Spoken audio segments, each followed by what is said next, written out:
Hello everyone, welcome to the yet another video of the NCERT series for NEET 2025। Right, आज हम basically बात करने वाले हैं स्टेप्स ऑफ रेस्पिरेशन के, कि जो रेस्पिरेशन की प्रोसेस होती है वो कितने स्टेप्स में कंप्लीट होती है। सबसे पहला स्टेप होता है ब्रीथिंग का। सेकंड क्या होता है कि जैसे ही आप ब्रीथ करते हो, एयर एंटर करती है तो एयर डिफ्यूज़ करती है ब्लड के अंदर। ब्लड एक कनेक्टिव टिश्यू होता है तो उसे पूरी बॉडी के डिफरेंट टिश्यूज़ पार्ट्स के पास लेके जाएगा। राइट, तो ट्रांसपोर्ट ऑफ गैसेस होगी। जैसे ही वो डिफरेंट टिश्यूज़ के पास ब्लड जब गैसेस को लेके जाता है तो वो गैसेस डिफ्यूज़ करके उस टिश्यू के पास चली जाती है, तो ब्लड और टिश्यू के बीच में गैसेस का फिर से डिफ्यूजन होता है। और जैसे ही टिश्यू ने उस गैस को लिया, अब वो डिफरेंट मेटाबॉलिक एक्टिविटीज़ में उसको यूज़ करेगा। राइट, अब इन सारे स्टेप्स को हम डिटेल में पढ़ने वाले हैं। तो सबसे पहले स्टेप को हम पढ़ेंगे ब्रीथिंग को।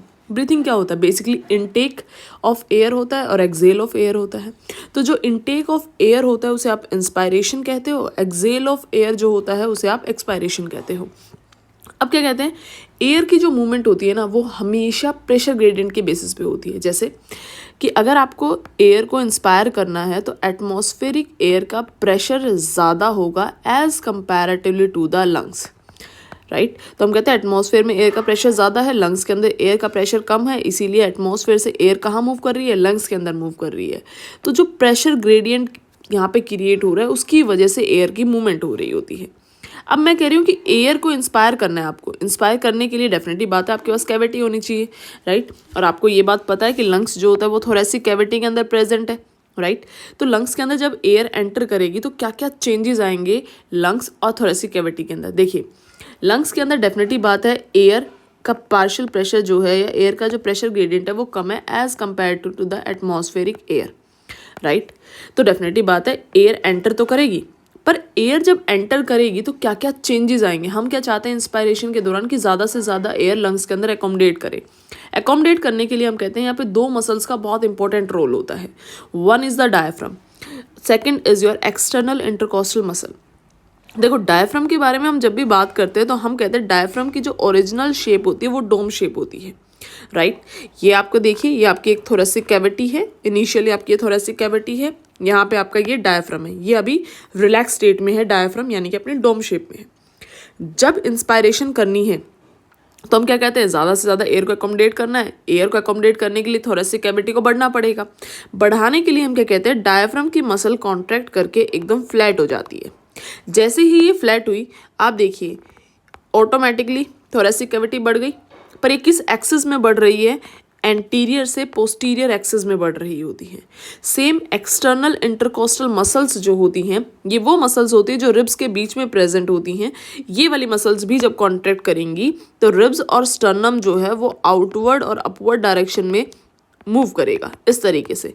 तो डेफिनेटली बात है ओवरऑल अगर हम अभी देखते हैं तो आपकी डोर्सो वेंट्रल एक्सिस पे भी आपकी कैविटी बढ़ रही है।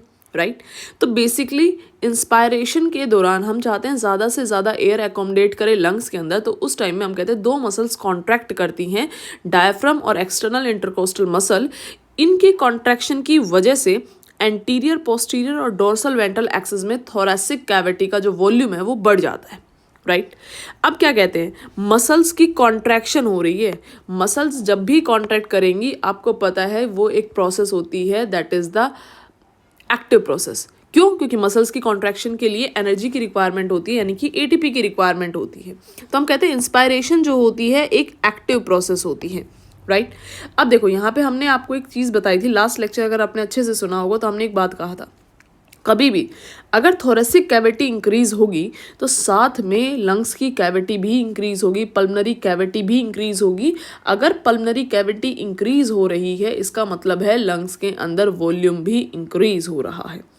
आपको एक चीज़ पता है, प्रेशर जो होता है हमेशा inversely proportional to the volume होता है। जब भी किसी भी एरिया का वॉल्यूम इंक्रीज होगा तो ऑटोमेटिकली प्रेशर क्या हो जाएगा? डिक्रीज हो जाएगा। तो हम क्या कह रहे हैं, इंस्पायरेशन के दौरान pulmonary volume, pulmonary cavity, thoracic cavity increase कर रहे हो तो डेफिनेटली बात है पल्मनरी वॉल्यूम इंक्रीज कर रहे हो तो प्रेशर जो होगा लंग्स के अंदर वो क्या होगा? डिक्रीज होगा। डिक्रीज प्रेशर की वजह से तो प्रेशर ग्रेडियंट बना एटमॉस्फेरिक एयर और लंग्स के बीच में, तभी तो एयर क्या कर रही होगी? एंटर करेगी आपके लंग्स के पास।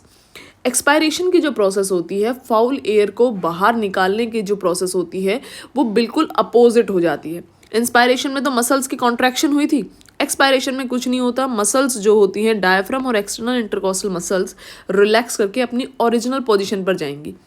जैसे ही वो अपनी ओरिजिनल पोजीशन पर जाएंगी ऑटोमेटिकली पल्मोनरी कैविटी और थोरेसिक कैविटी का वॉल्यूम जो है ना वो डिक्रीज हो जाएगा।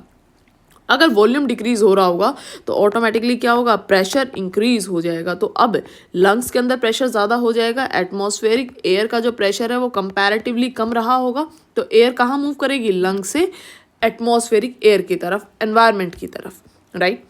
अब एक सवाल आता है एनसीईआरटी का, बड़ा क्वेश्चन, बड़ा इंटरेस्टिंग सा क्वेश्चन है, यहाँ से भी इस लाइन से बड़ा क्वेश्चन आता है एनसीईआरटी के एग्जाम्स में कि क्या फोर्सफुल, क्या इंस्पायरेशन और एक्सपायरेशन की स्ट्रेंथ को इंक्रीज किया जा सकता है।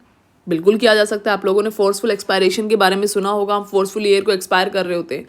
तो ये जो प्रोसेस है इसके लिए क्या सिर्फ यही 2 मसल्स इन्वॉल्व होंगे या कोई एडिशनल मसल का रोल भी होता है। तो हम कहते हैं जब आपको स्ट्रेंथ बढ़ानी होती है इंस्पायरेशन और एक्सपायरेशन की, तो यहाँ पर एक मसल इन्वॉल्व होगी, that is the abdominal muscles, right. I hope आपको यहाँ तक चीज़ें समझ आई होंगी, right. Thank you so much.